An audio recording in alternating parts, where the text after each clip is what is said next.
You're now listening to Sound Talent Media. Check out more shows at soundtalentmedia.com.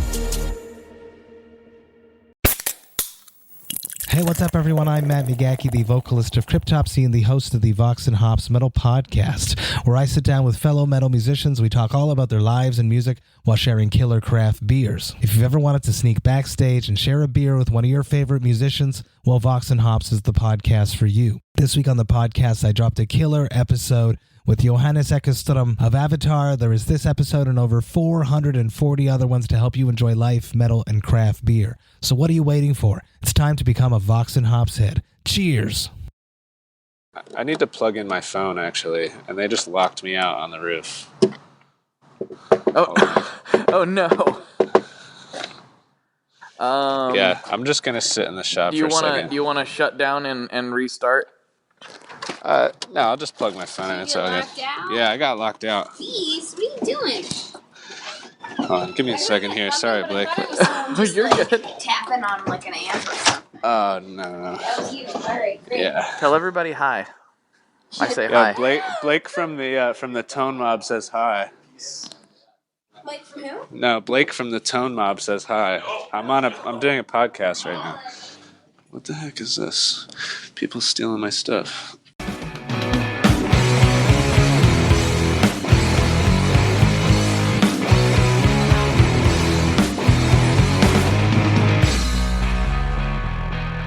Hello everyone. Welcome to today's episode of the ToneMob.com podcast, the show about guitar tone and the people behind it.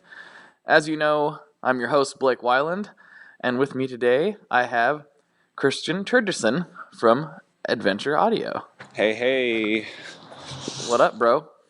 Not too much. I'm hanging out on the roof of the studio I work at.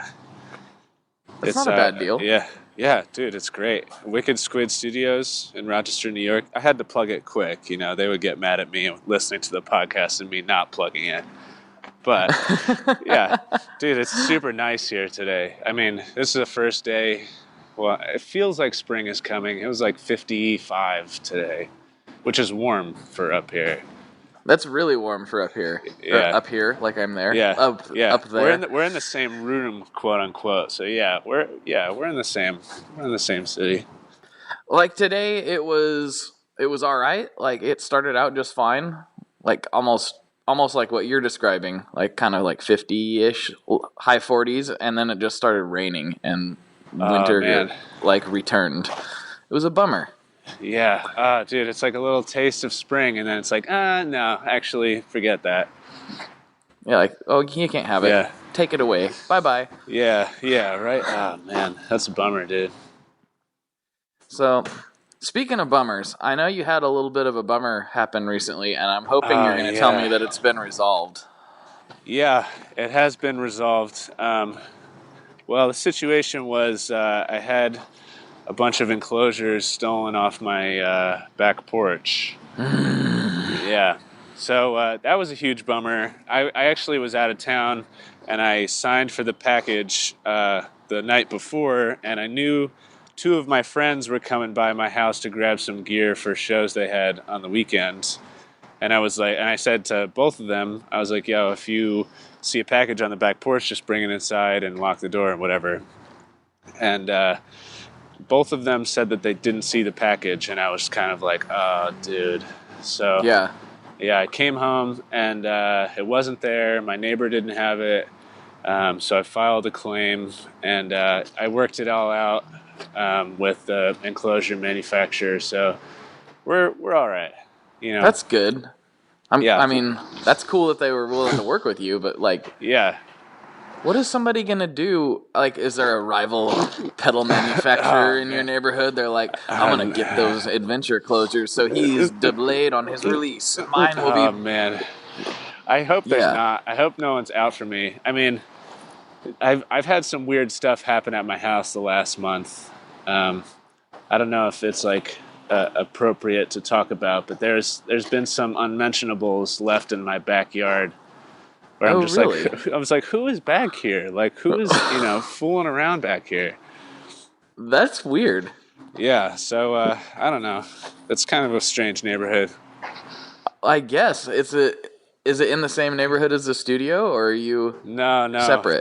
The studio's in a much worse neighborhood. There was actually like a shooting last week I'm of some sorry. people like died in a bar. No, it's all good. I mean, I Rochester, don't mean New to York. laugh at the bad neighborhood, yeah, but dude, it's a dangerous city for sure. really, like Yeah. I picture this like nice, East Coast town when I picture Rochester, but I really don't know. That's just Yeah. what I imagine. Well, it is kind of like that. Where I live, it's like how you're describing. Like I want to say, like if I was going to like assign certain boroughs of New York City to Rochester, my neighborhood would be like Brooklyn. Like young 20-year-old hipster skateboarder kids and like cool bars and everything. And then Right. like I don't know. I guess where the shop is like Harlem or like like the wrong side of Queens or something. Interesting. Yeah. I hear people talk about this stuff, and it's somewhat hard for me to relate to because Portland kind of used to have bad neighborhoods, and now there's like slightly bad sections of Portland. Yeah. And now, but the most of it is just migrated out of Portland. Like the meth houses and everything are kind of. I mean, I'm Yeah. sure there's still some floating around, but Right. Way to go, Portland PD. That's rad. I don't know if it's the police department or the hipsters, honestly. Oh, yeah. That's true. I've never been to Portland. I'm trying to go at some point, but I'm glad that you're telling me it's a little nicer. It's pretty safe. Like I've never when I was a kid, I remember driving around and it's like, ooh, this is kind of a frightening neighborhood. Yeah. But in my opinion, don't get me wrong, there's still bad places, but most of it's migrated out east, like Right. far east of Portland. So yeah, you can pretty much wander around at your leisure. You're gonna be fine. Oh, that's good. That's what I like to feel Rochester is, but like you shouldn't wander around on your own at night. I need to be careful when I go to places. Yeah, dude. I get too comfortable. Right. I mean, I feel comfortable here, but at the same time, I'm looking over my shoulder, and I'm not walking with my phone at nighttime, just like stumbling around. Right, your head's on a swivel. Yeah, exactly. Welcome to the Bad Neighborhood Podcast, where we talk about how scary it is to live wherever we live. Yeah, right? Well, I guess if you want cheap rent, you're gonna live somewhere not too safe. That's true.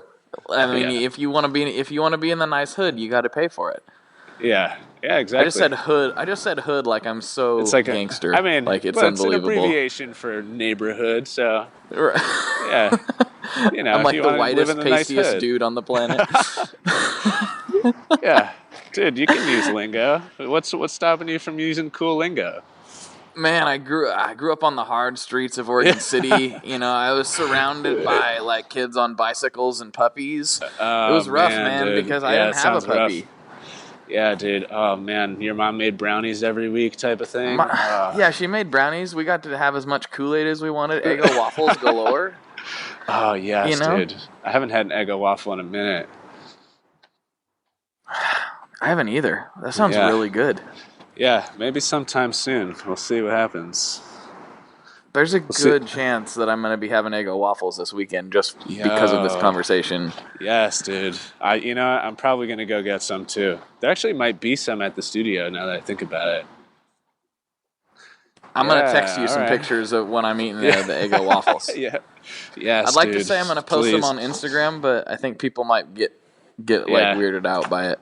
Yeah. Well, after the podcast comes out, then we can do some like hashtag waffle thing. Yeah, we'll do it. We're totally going to do that. All right, word. I'm into that. Yes, it's so good. Yeah, dude. All right, let's try to kick this back on track. All right, So yeah. I'll ask you the classic question, which Cool. I always start with, and it usually leads somewhere weird. But what is your music? If I could talk, what is your musical backstory, and kind of how did it get you to running Adventure and doing what you're doing today with the studio? Right. Okay. So my musical backstory would have to start probably when I was like 14. Before that, I was like playing different sports and like couldn't really get into one sport. Like I was playing hockey and football and soccer and everything, and I was kind of like, sports are dumb. And then my aunt gave me a couple of her old punk CDs. She was like a punk in the 90s. So she gave me like some Rancid and Degeneration and like early Green Day and stuff. Mm-hmm. And so then once I heard those, I was like, yeah, I need to get an electric guitar and I need to start like, playing some punk music with my friends. So we started a punk rock band in 8th grade. And then I started recording that band when I was 14. And I got really into recording, actually. It's also why I work at a studio. And I got my undergrad in recording. But anyhow, since then, I've just been like in and out of bands, mostly punk-influenced pop punk bands. And then talking about bad neighborhoods, I don't know if you can hear the I was going to say, are sirens. you getting arrested right now? What did you do? There's a bunch of ambulances going by. They're not going to find that body that you stashed earlier, are they? No, they won't find it. That one's long gone by now. Yeah. Just like my enclosures are long gone. The guy. Oh, you said you got your enclosure thing worked out. I see how you worked it out. You found the guy. Well, no, I hired a hitman, and I found the guy, beat him up. No, I'm just kidding. I couldn't beat up a fly, man. You hired a hitman from the Tone Mob to go get. Oh yeah, dude, that's what I did. That's great. Just one of the services I provide. Yeah. So for future listeners, Blake, he knows some guys you don't want to mess with. I know a couple guys who will track down your missing op amps. Yeah. But yeah. All right. Anyhow, when I graduated college, I moved to Philly and started working at this studio as an intern. And I was just having a hard time paying rent and stuff. And so I was like looking for a job at like Chipotle or like, some burger place or whatever. And no one hired me. So I was kind of like, I need to pay rent somehow. So I started selling some of my gear, which I was like disappointed about, but I was like, whatever. And I sold a couple pedals, and this sort of trend started to happen where I was like, wait a minute, I could maybe like build pedals and sell them. So then I started making pedals and then selling them online. And I was like, this is great. This is paying my rent, and I can just hang out and do whatever. And, 3 years go by, and now I'm doing adventure, and it's doing the same thing. That's awesome. You can just hang out, make pedals, record music. You're doing it, man. Yeah. It's making pedals is fun, but I have a way more fun time like modding studio gear, like preamps and like microphones and compressors and stuff like that. That's good stuff too. Like you did name your company Adventure Audio. Maybe you could go that direction. It's a big adventure. It's a big audio adventure. I like it. That's awesome. Yeah, man. Do you see yourself, because you say you really enjoy the studio stuff, could you see yourself like making studio preamps or something down the road? Oh yeah, totally. Actually, later this year I'll be doing a preamp. I don't know if I'm going to do it with Adventure or like another signature thing, because it's kind of like a hired build, or someone's like contracting me to build it. Right. So we'll see what happens, but yeah, I would definitely like to go the 500 series route, at least by the end of the year. Well, that would be sweet. Yeah, I saw JHS put out like 6 500 series things, and I was like, what the heck is going on here? That was my idea. Yeah, I mean, it kind of was my idea, but I don't want to say that. Right. No, I got it. I mean, it's hard when it's a good idea like that. It's like somebody's, somebody else has thought of it at one time. Right. It's just nobody did it yet. So, Yeah. That's interesting that you were talking about that, because I was talking about that with Rick Matthews on an episode we recorded a couple weeks ago. Oh, yeah. And I was kind of grilling him about what he thought. He wasn't planning on doing any rack gear, but I was grilling him on his theories about the industry, and I might as well do the same to you. Do you see rack gear, 500 series, Euro rack, or just standard rack gear having kind of a resurgence? Like, do you think it's going to go back to the 80s where we have all these massive racks, or what do you think for like touring guitarists and whatever? I don't know, actually. Rack gear just seems like a pain to lug around, you know. The whole thing with 500 series is that they're just modules, like tiny things that you can plug into a rack, you know. Mm-hmm. So, I don't know. I like the aesthetic of rack gear and, like, you know, vintage 1176 compressors and, like, you know, giant Fairchild compressors and stuff like that. But, like, I don't know. I don't think it's going to go back to racks, honestly. The pedal board craze will continue, in your opinion. Yeah. I could see that happening. I think that's most likely. I do think that rack gear is going to have a little bit more of a place in a normal quote unquote guitar player's arsenal. I could see that happening just based on like some of these huge pedal boards aren't really any more convenient than a large rack. Yeah, it's kind of like a modular synth thing at that point. If you had everything in a rack and you had like a patch bay on it, it's like how is that any different than a modular synth setup, you know? Right, it's not really. Yeah. Yeah, I feel like the point I guess why pedals or pedal boards are like, you know, a huge thing is because of the stomp switch, really. It's like made for the foot. Yep. Yeah, so you need some sort of like controller or like, you know, patch or like looper thing if you were going to have like a rack behind you. Yeah. Yeah, I was just like thinking about like Nels Cline and how he has his little table of pedals that he works on, you know, during the show. Yeah. And I was thinking that how nice that would be for sometimes I like to get noisy and start making a lot of racket usually with delays or something weird. Right. I was like, man, a little pedal table would be really fun. Yeah, dude. That would be really fun, actually. I think I've been trying to think of some sort of setup to make it easier for me to start doing some more demo stuff. So there may be a pedal table in my future. We'll see. Yeah. Well, when I do the you know, shows for or like NAMM and stuff like that, it's usually on a table, or like the pedal board's on a table. It's just easier to like access stuff, but you know, it's silly when you put like a volume pedal on that board. You're like, right. Yeah, because like it's, you know, half of it's made for your foot, so it just seems like redundant and weird. It is kind of strange. Yeah. Will we ever be happy? Will we ever just be content with the wide world of effects that we have available?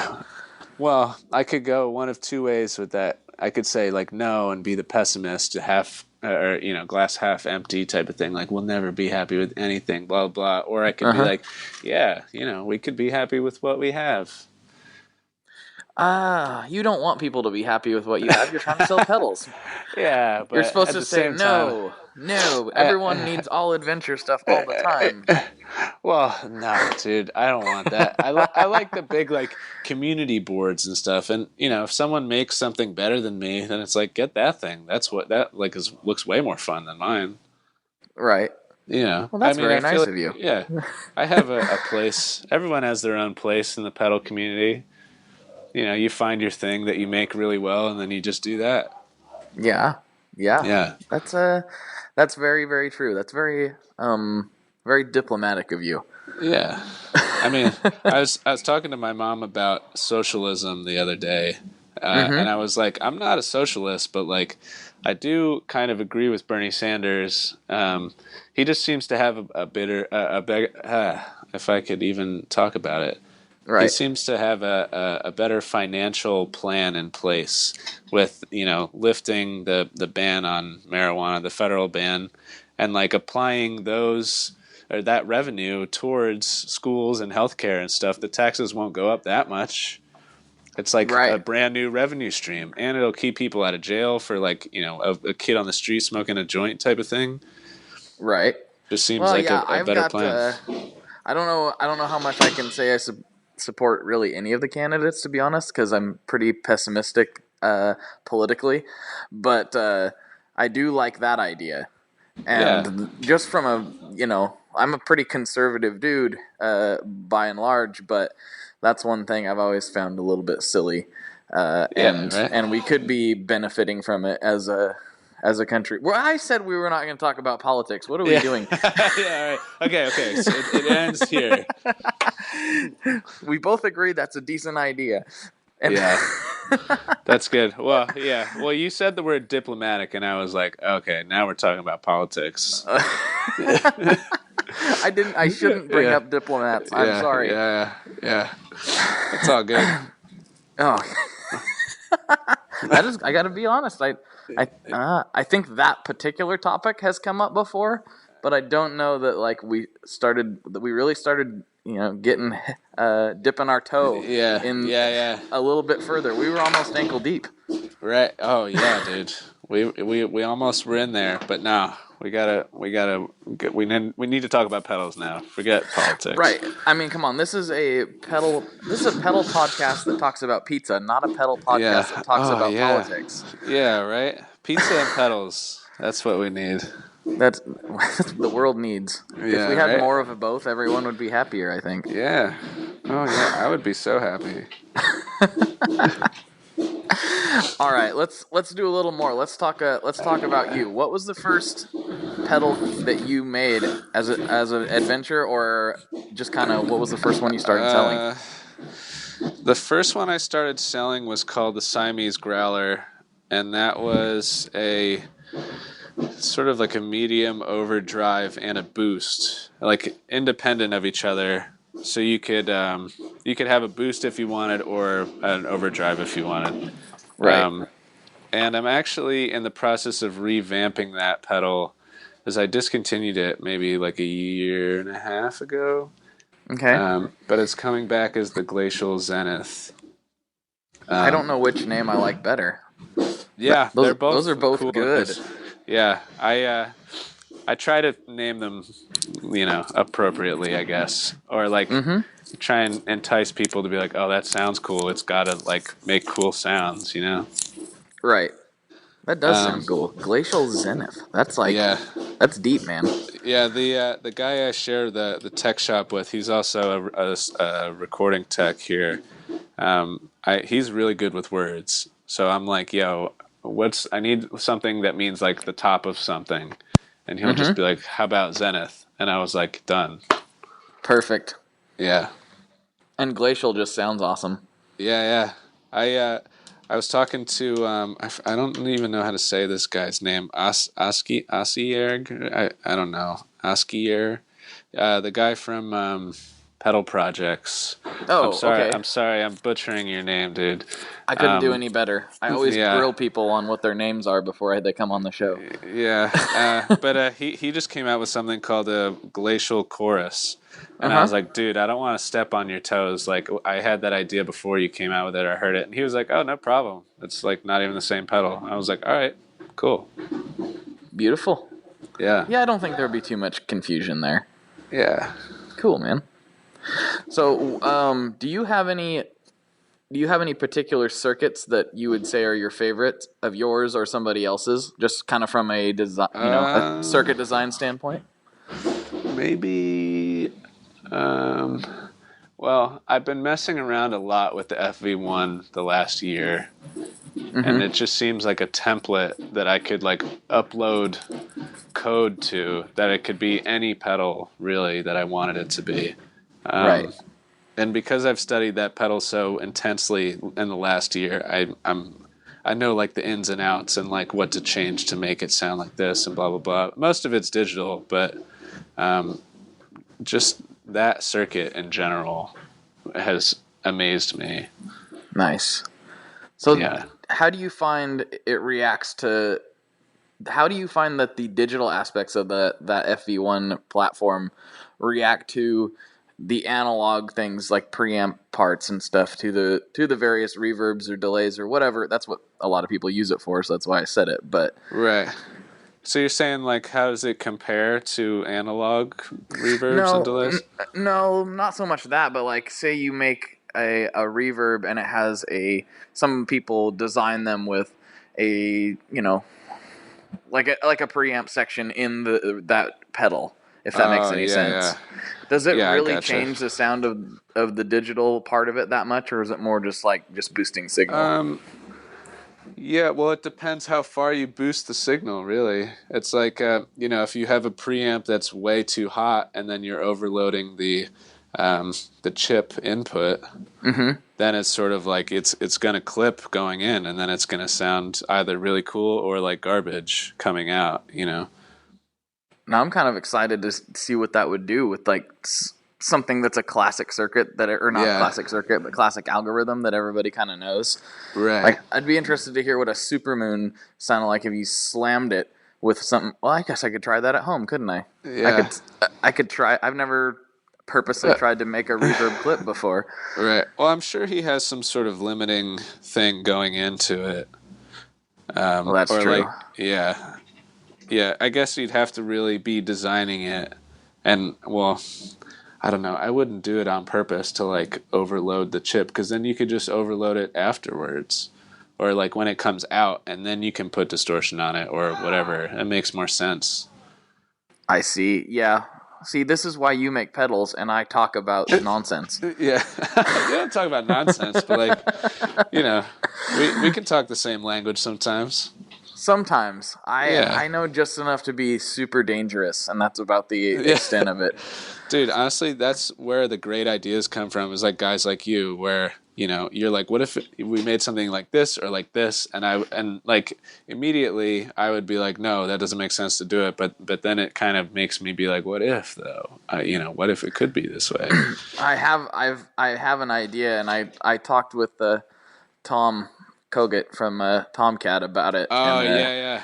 And I heard that podcast that you guys were talking about the idea, but then you were like, after the podcast. Yeah, we did talk about it after, and he's like, that's really cool. I'm doing something else though. And I was like, that's even cooler. So word. Yeah. Did you guys talk about his reverb delay thing? Uh-huh. Yeah. Yeah, I know about that. Me and Tom text sometimes back and forth about stuff. Yeah. Yeah, I'm excited to see that thing come out. It's going to be really cool. Dude. And I really like the name. Now I forgot what it was. Hold on. Yeah, my brain failed. I can't remember what it was called, but it was really cool. Too. The Daydreamer. Oh yeah, there you go. Mm-hmm. That's a rad name. I don't even know if I even knew the name to begin with. Maybe, I don't know. I think he posted about it by now. He's gonna be so mad at you. He's never gonna talk to you again. No, I hope not. I send him memes all the time. So. Oh, perfect. Yeah, I sent you a meme the other day. Yeah, we did. I think it was involving Bernie Sanders again. Yeah, it was. Yeah, dude. I'm a meme guy.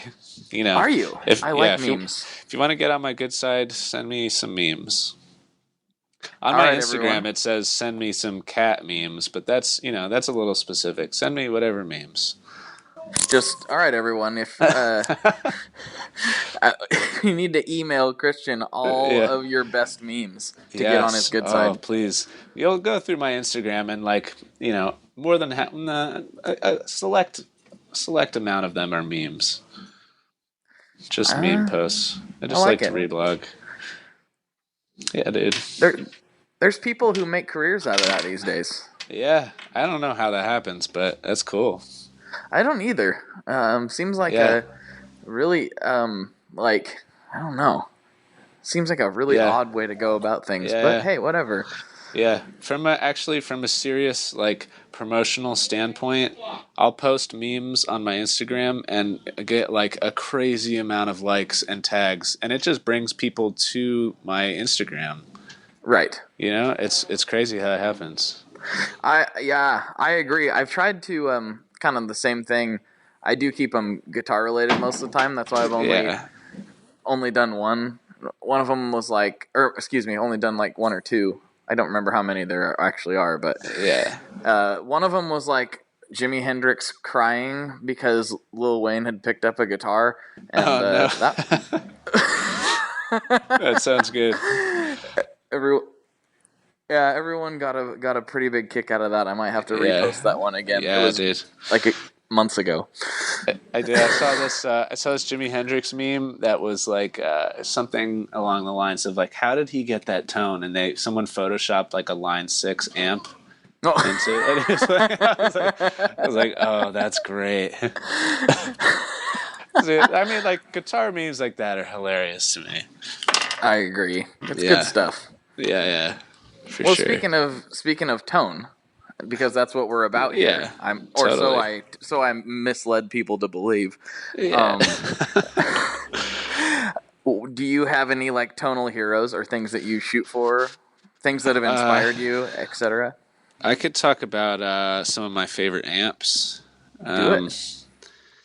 So I guess maybe was it 2 years ago? It might have been 2.5 years ago when I lived in Philly. I met this guy Andrew Wilson, who's now like one of my best friends. He runs Camel Tone Electronics. Okay, Yeah, and he introduced me to the Fender Champ. I just like went out to his house in South Jersey, and we just like hung out and played guitar and drank coffee and whatever. And he had this little 70s Champ, and I was like, whoa, dude, this thing, it sounds amazing. You crank it at like maybe like 80% or whatever, maybe like 2 or 3 o'clock, and it's just like, oh, dude. That thing inspired me to like, I guess like find that feeling again. But I built a Champ clone actually a couple years ago. I fell in love with it so much. nice. So I have that one. And recently I've been all about the Jazz Chorus amps. Oh, really? Yeah, dude, I love just it's like weirdly clean. Like it takes pedals like amazing. It's sort of like a high def TV.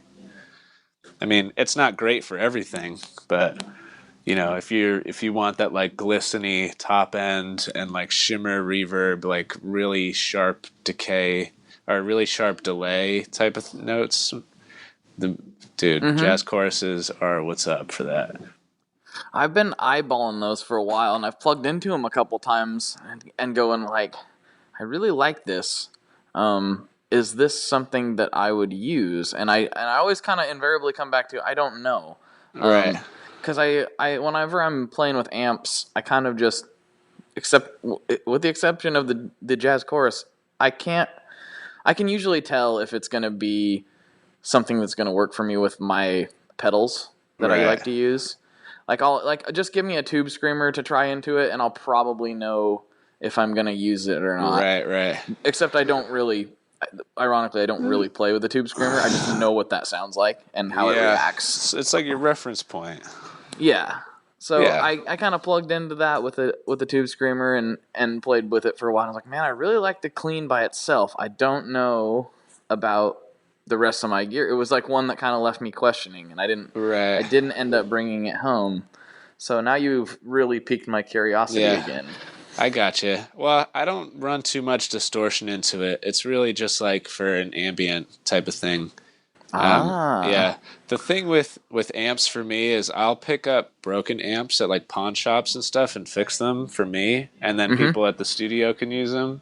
So it's like I'm not out too much money, it doesn't hurt my wallet, and then I just spend some time figuring out what's wrong and fixing it, and then I have this awesome Jazz Chorus. I actually picked one up at a pawn shop like 6 months ago, and it was broken.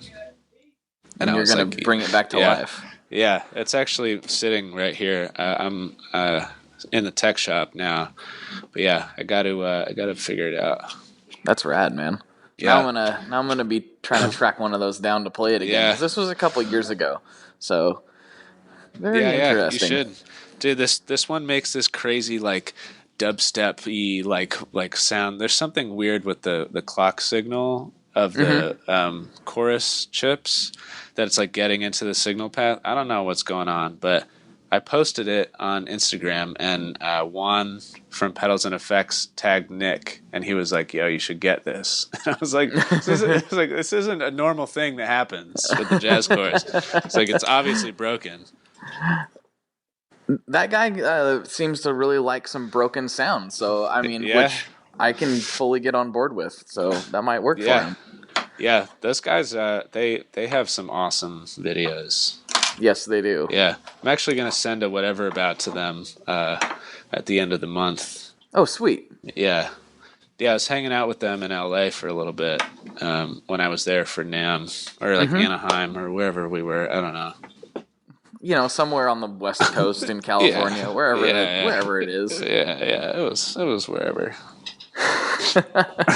Yeah, I watched him do some crazy things over at you know, I can't remember what they call themselves now. The Guild of Cactus Effects. I didn't say that right, but he was over there and he had like all their stuff basically. Dude, I was there too. Were you standing there when he was doing that? The Nick Reinhardt demo. The one I watched Nick do it, and then Juan came like right behind him. I think Nick was actually the one doing it. Now I can't remember, but I know Juan came up because I remember what he looked like. So, yeah, I watched the one with Nick. That was rad. He was doing things. Oh yeah, was that the one where he had that crazy painted up DL4? Yeah, I was just about to say that actually. I don't know what the hell that was going on with that thing, but wow, that was some good stuff. Yeah, dude. I have a DL4 that I fixed for a customer last week, and it's just been kind of sitting on the shelf here. But maybe I'll break it out tonight and have some fun. There you go. I don't have a DL4, and I kind of find that odd. Yeah. Well, they're all right. It's nothing to really write home about. I don't know. Some guys seem to love them. I've played them before, and I kind of had the same feeling what you just said. But some guys really do magical things with them. Right. So I feel like it might be a generational thing. Like when they came out, it was the coolest thing around. But now, I feel like get a different delay, and like a Ditto X2 or something, and rock with that. You don't need a whole DL4 setup. Well, that's true. Now that you mention it, I do have a couple things that could probably fill the gap. I just haven't tried them out that way. Right. Interesting. So, do you have a favorite pedal then? Since we're talking about cool things. Yeah, dude, it changes all the time. Let's see. My favorite pedal as of recently, maybe. Well, I would be cheating if I said I picked up this 80s Washburn chorus the other day. Just at like the local shop here. It was like $20. And I was like, yeah, why not? I was there picking up tubes for this guy's amp. And that thing is just really cool. But it'll change again in 2 weeks or, whatever it is. I really like everything that Joel makes from Chase Bliss. Oh, yeah. Yeah. He makes some really cool stuff. I really liked his new delay. I heard it at NAMM. That thing was rad, dude. Yeah, the tonal recall, that thing was awesome. Yeah. I loved it. I was just talking to him about it the other day, and he was like, "Oh, thanks, man. That's really great to hear." I'm like, "Come on. You hear it all the time." Yeah. Everyone knows you're a mad genius. Stop being so humble and such a nice dude. Right. Making me feel like a scumbag. He's crazy nice. I like that dude. We got a running joke with hashtag vibes. I had to say it. Hashtag vibes. Yeah. I like it. Good vibes. Yeah, good vibes, dude. Love it, man. Yeah. It's kind of what the general feeling of the industry as a whole is good vibes. So Yeah, it's great. I was explaining this to someone the other day, how the pedal community is kind of about camaraderie. It's very rare that you would see some sort of like disgusting rivalry thing happen, Everybody's kind of like helping each other up to the top. Right. Yeah, well, that's what I see, at least. I don't know about other guys. That seems to be the general consensus. I mean, obviously, there can't be, hundreds and hundreds of people all in the same industry and not have one Right. like jerk face, to put it nicely. Yeah, I'm sure there's a few of them. There's people out there, but like as a whole, like it's super diluted in comparison to some other industries where it's like that guy is an idiot. I don't want to be around him. I think it really comes down to the fact that we all are musicians and love music and stuff, and that's really the root of it all. So when it comes from like a love of something, and then we all sort of are a part of that, it makes sense that we're all friends. It's not like we're all like cutthroat, Right. Well, I've heard a lot of comparisons, and it's starting to make sense. Comparisons to the craft beer industry, like those guys seem to have a lot of the same kind of principles, and I almost wonder if it's the same thing where there's a lot of big like collaboration things that happen these days, and it seems to have kind of a similar.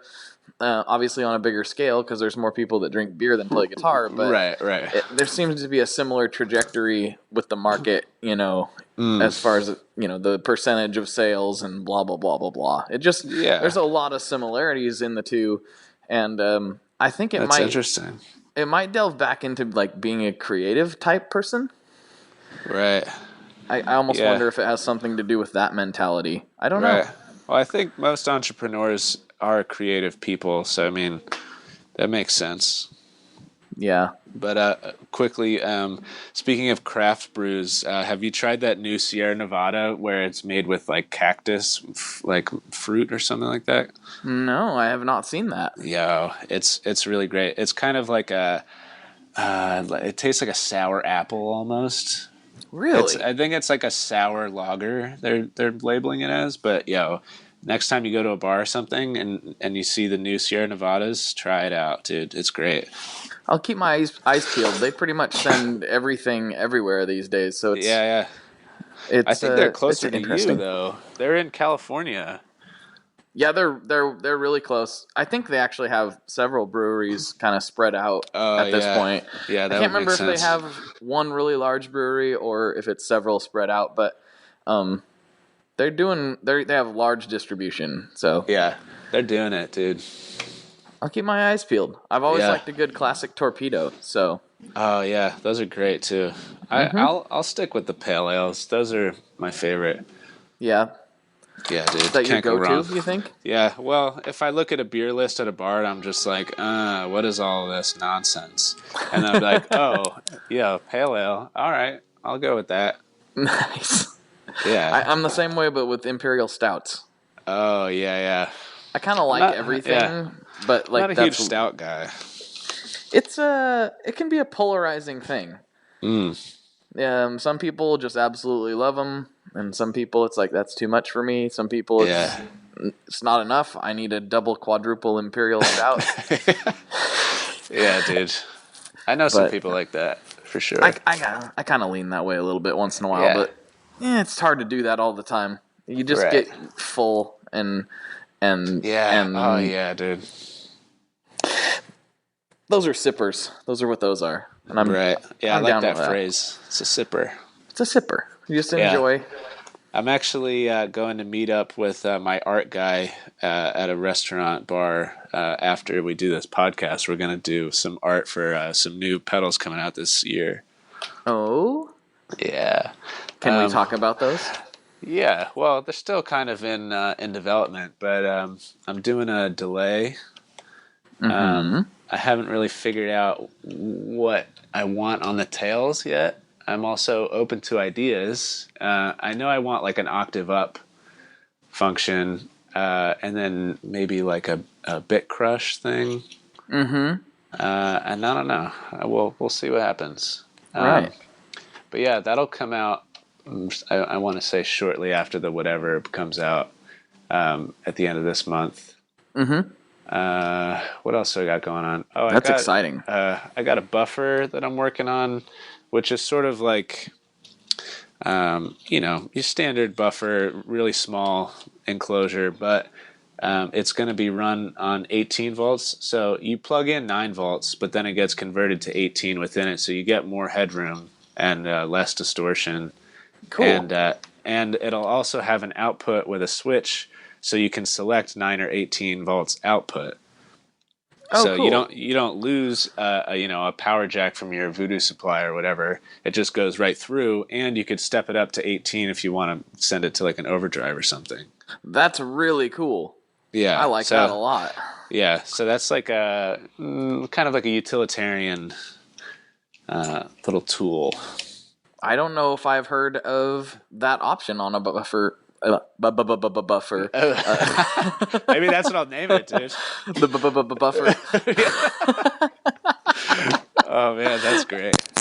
I don't know why my mouth decided that it was an old scratch CD there for a second, but yeah, dude, I know those days. That's really cool. Yeah. I'm actually really interested in that because like that just opens up possibilities and gives you, that utility box that you need with the option with an extra 18 volt out, basically. Yeah, so that's rad. Yeah, it's also not just a buffer too. It's going to be kind of like a boost, like an always on boost with a trimmer inside, so you can get like louder volumes if you want to send it through there. I don't know. It's still all like in the prototype staging, but it'll get worked out. I like where your head's at with that. That's cool. Yeah, I'm trying to not make the same buffer over and over and over again. You know what I mean? Right. Which so I here feel we go. like We're gonna like I'm right on that edge where I'm getting dangerous with my electronics knowledge. I'm assuming you're using a charge pump of some variety. Yeah, Yes, you got it. Sweet. And then it's powered by hamsters. Yes, but not regular size hamster wheels. Like we're talking like monster truck sized hamster wheels. Dude. Yeah, you need a lot of torque with that. You need how many hamsters do you think are required to run this particular buffer? Yeah, well, I'd say at least one. I don't know. I mean, with a large wheel. Yeah, exactly. Yeah, we could even put a cheetah on there. The wheel would be big enough. I see. So, it's like that leverage principle. Yeah, exactly. So the only one who'll be able to use this buffer is somebody like Joe Bonamassa, who has a whole separate tour bus for the hamster wheel power supply. Yeah, him and maybe the Edge. He would probably have something like that. I don't know who else would even have that sort of powering capabilities. Well, the ones who need it, they'll find it. Yeah, you're right. It's as analog as it gets, man. Yeah. Oh, dude, I was just talking before with my buddy. I was like putting labels on stuff to ship out, and I was like pulling the tape. And he was like, dude, he's like, that's as analog as it gets, pulling the tape and putting it on the package. I was like, yeah, dude, straight analog tape right now. Analog tape. There were no Pro Tools used in boxing those packages. Yeah, dude, not at all. It's all analog. Man, I love that. Yeah. It just feels more organic, Yeah, it does. You find you get your package and it's like, wow, this guy, he put a lot of time into this. Right. And how much tape did you have to use to get that hamster wheel though properly boxed? I'm embarrassed at the amount of tape I used for that. The EPA is offended at your packaging costs right now.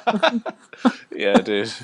Oh man, I don't know if it's a problem or a gift that I can like sort of just riff on anything, like conversation wise. Like give me something and then I'll just like throw something back at you.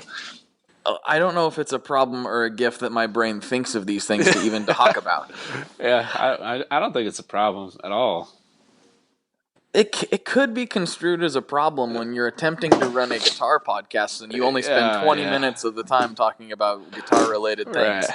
Yeah. The rest of the time you're talking about food, Bernie Sanders, hamster wheels, Christian killing people for stealing his enclosures. It's just the list goes on and on. Yeah. Well, it's pedal related in the sense that me and you are into guitar pedals, so that's true. how I'm thinking about it. All right. So if we can just bring it home, everybody can make that connection in their mind. We like guitar pedals, and you should too. Yeah, I mean, at the end of the day, we're just two guys. Yeah. I'm totally just a guy. Me too. Nice. So we kind of went. I don't even know if there's a way to really bring this back to guitars at this point. Let's just do a hard cut. Nah, we're not there yet. We're almost there though. All right. We're getting close. I think we can delve into something guitar related, which is this is actually very applicable to you, especially because you do a lot of studio stuff. When you do mostly recording, I assume, is that correct? Yeah, mostly. I mostly fix the broken stuff, but I've been starting to do more tracking. Right. But I don't do any of the mixing here, really. It's just like tracking, yeah. Right. Well, I'm more thinking about when you yourself are making music, in this particular case. So, what does your current rig look like? Whether you're in studio doing your thing or out playing out, if you ever get that opportunity, or what's your kind of go-to, I suppose? Well, I don't play out as much as I used to, but there's we have a bunch of studio amps in the studio. Mm-hmm. So normally I would set up my pedal board, and then I have a Partsacaster, and then I would usually go into the jazz chorus. We have an AC-15 here too. Sometimes I'll go into the Fender Deluxe that we have. Usually that Champ that I built sits in the studio just to test, or it sits in the tech shop just to test. Yeah. But yeah, recently I've been doing everything through the jazz chorus. Nice. Yeah, so I rock some camel tone cables, and actually my pedal board is in shambles right now, but I'll try and run through it real quick mentally. Cool. That sounds familiar. I can really relate to that. Yeah. I'm always pulling stuff off. I actually have to ship my board to South by Southwest on Thursday. I'm not gonna be there, but my board will be there. Yeah. I see. Interesting. Yeah, but anyhow, I go into VP Junior, which I actually just got buffer modded board from my friend from Chuck Pedals. Mm-hmm. He sent me a board the other day, and that goes into, I have a Polytune, and then I have that goes to the tuner output, and then I have a Camel Tone Nard, which is kind of I don't even know what it is. It's a great booster, sort of dirty boost, treble booster type of thing. Okay. So it's great for just pushing the jangle from my telly. And that goes into a Chase Bliss Womb Tone. The first revision of that. Right. And then that goes into sometimes the Fuzz Peaks, but I just put that Washburn chorus that I picked up for $20. I just put that after the phaser, and then that goes into the Fuzz Peaks. And then I used to have the first Glacial Zenith prototype on there, but I took it off. And then I have the Fuzz Peaks going into the Whateverb, and then the Whateverb going into a Ditto, and then that to the amp. Cool. You did pretty good. Yeah. You're piecing that from memory. That's pretty solid. Yeah. Well, I'm looking at all the pedals on the shelf right now, and I'm like, this one, and then this one. Yeah. But not too crazy, not too much overdrive. I got phaser, chorus, reverb, fuzz, and then, sort of like a booster overdrive. That's a very interesting setup. I need to mess around. I have a lot of dirt, and and therefore do a lot of stacking with that. And I just recently discovered that I really like phaser, and yeah, dude. I'm starting to delve into that and wondering why I didn't before. And I don't know what's wrong with me. Dude, fuzz and phaser is like peanut butter and jelly. Yeah. And that's crazy. what I found. Because I love fuzz so much. I have a stupid amount of fuzz, and I started playing with the solid gold Apollo 2. And I can do a lot of neat tricks. And then I got an old Ross phase distortion. Oh, man. And now I'm just like, I'm kind of wanting some more phaser. So. Yes, dude. Yeah, phaser is really fun, especially when you like can get crazy with it, or you play in a band where it's like you are the ambient guitar player. Mm-hmm. That's when it's the most fun. That's sort of where I sit when we jam, like all the guys in the studio, well, guys and girl in the studio, we all jam sometimes, and that's sort of where I sit. I'm like more of the textural ambient guy. That would be a fun place to be. I've never been in a band where that really applied, but when I'm just kind of jamming by myself, I do a lot of that. So yeah, dude, it's so fun. Good times. This reminds me, speaking of Rick Matthews again, he gave me the idea that I needed to try phaser in the effects loop of a delay. I haven't tried that yet, but I'm going to.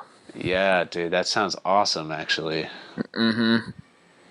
That's one thing I'm obsessed with, is putting things in the effects loop of delays. I just love doing that. So it like affects the tails? Is that the whole idea? Yeah, it only affects the repeats.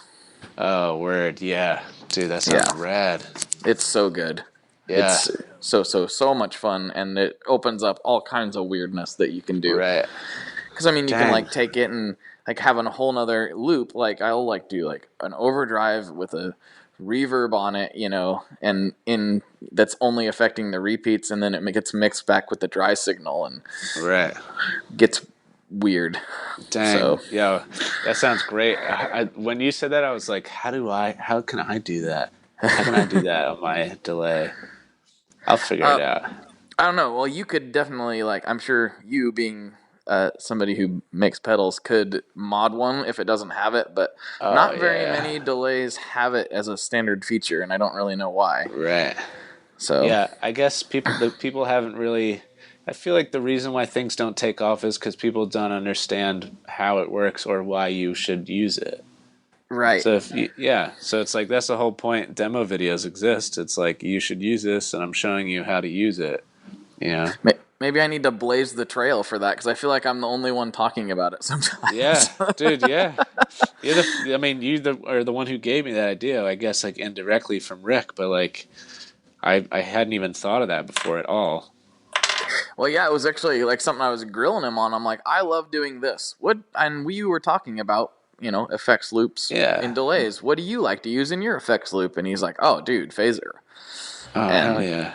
So that is something I still haven't tried yet, but I'm like, I have a phaser. Why have I not tried that? Yeah, dude, do it. We'll do. We'll report back. Cool.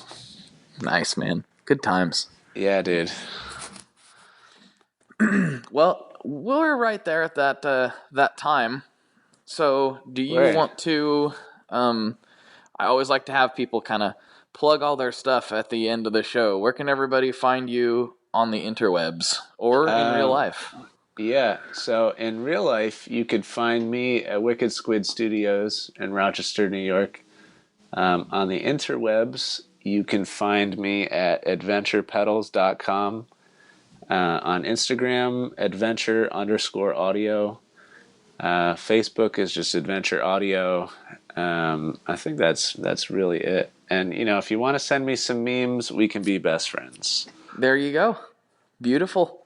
Well, I will put all the your website in the show notes, and everybody can click through, check out all the good stuff. Sweet. Cool, man. The Whateverb might be out by the time this drops, but it's going to be really close, so watch for it either way. Super it's going to be really close. Yep. Cool, man. Because we already got the boxes back from that guy, and we won't tell him where that guy ended up. Yeah, in the Genesee River, dude.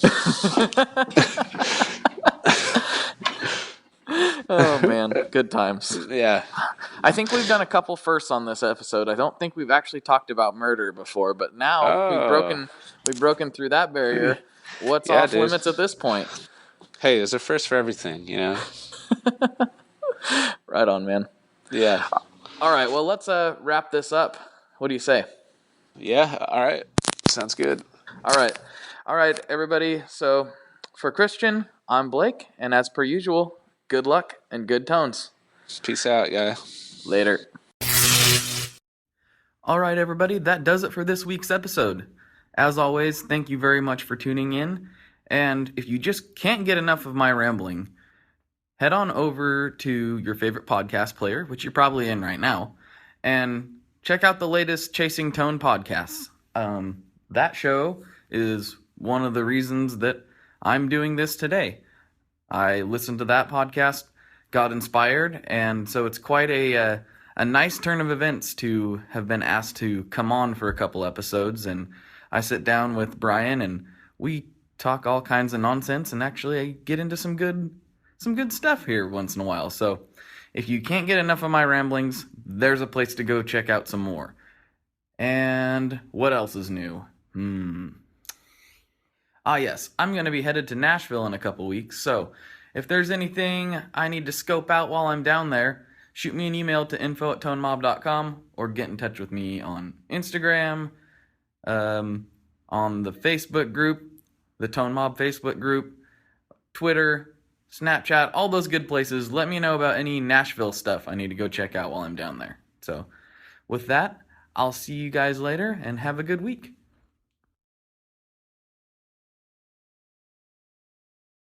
One last thing before we totally sign off here, I just want to remind you that if you do any shopping at Stringjoy, that's Stringjoy guitar strings made in Nashville, that will help me out as well. As I've said for years, I'm heavily involved in that company, and I really do think they're making the best products on the market. So if you would like to try custom strings, go to tonemob.com/stringjoy and check them out today. I seriously love what the team down there is doing. I help them out with all kinds of things, and by you supporting them, you are also supporting me as well. And hey, you need some strings, so why not get some custom strings just for your guitar and playing style? Again, the link for that is tonemob.com/stringjoy, and that will take you right to their website, and you can do all your shopping through there, and that will help everyone involved out. So thank you very much. Talk to you next time. We are brought to you by the wonderful folks at Gun Street Wiring Shop. Yes, Gun Street Wiring Shop. I've talked about them before. I used to say based out of Bend, Oregon, but guess what? Sean moved to my neck of the woods. Sean's in Portland. Sean is awesome and has helped me with a bunch of stuff lately. And if you have wiring needs for your guitar, he can help you too. If you want to get weird with it, he can get weird. If you just need to spruce things up a little bit, there's your guy. He takes all the guesswork out of doing your guitar wiring, and he makes it simple, and his customer service is top-notch, and I can't say enough good things about Gun Street as a company. I really respect Sean and what he's all about, and the product is top-notch. I've got 3 different guitars that now have Gun Street harnesses in them, and I could not be happier. So go to gunstreetwiringshop.com and check them out.